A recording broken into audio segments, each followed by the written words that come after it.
Well, howdy there, Internet people. It's Bo again. So today we're going to talk about NASCAR. I know, right?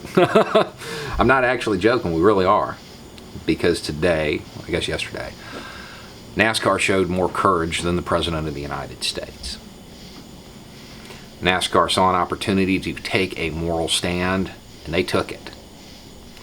The President today kicked the can down the road, refused to address an issue involving the United States Army and the names of some of its installations.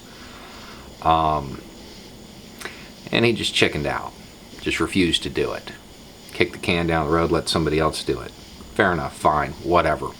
NASCAR didn't do that. Now, for those that don't know, NASCAR as an organization actually has a long history of trying to be inclusive.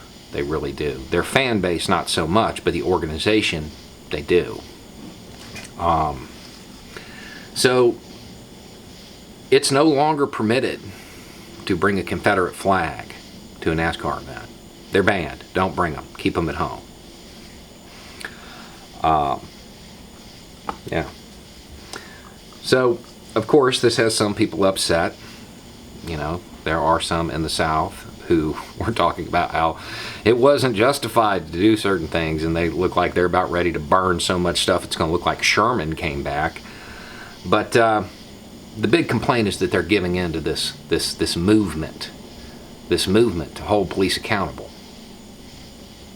They give in to it as if it's not actually part of NASCAR's heritage, their lineage. How did NASCAR come about? Why did people start hot rodding, souping up cars? Shine. Shine. Now for the T-men out there, that's water. Don't come raid me. T-men, huh? Treasury agents, revenuers, taxes. They souped up their cars so they could sell untaxed booze, so they could outrun them. Now, part of that was because they didn't want to pay the taxes. The other part of that was they didn't want the money going to places they didn't approve of. Go ahead and make the connection. It's right there. From the very beginning, because NASCAR is a descendant of hot rodding, which came from shining, it's always been defund the police. It's what it was about. It was about not handing over your money to something that's unjust. They didn't give in to it. They always were it. For people who always talk about their heritage, really don't seem to know much about history. At the end of the day, people are going to be mad for a little bit, and they'll threaten a boycott for a little bit. But I think it might be worth noting that all of these organizations are refusing to pander to this base audience anymore. They're done with it. You know, when NASCAR asked people not to bring them a few years ago, it set the stage. At that point, people had a moment where they could have paused and reflected.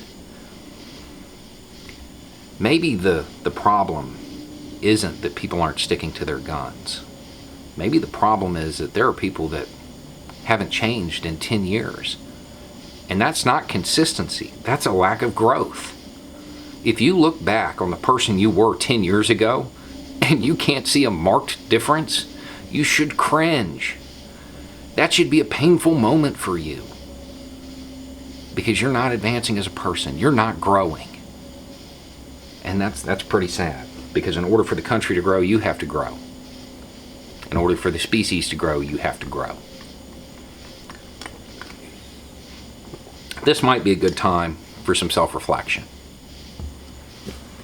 If all of your idols, if all of the organizations you like are suddenly turning against you, maybe it's because you didn't keep up with the times.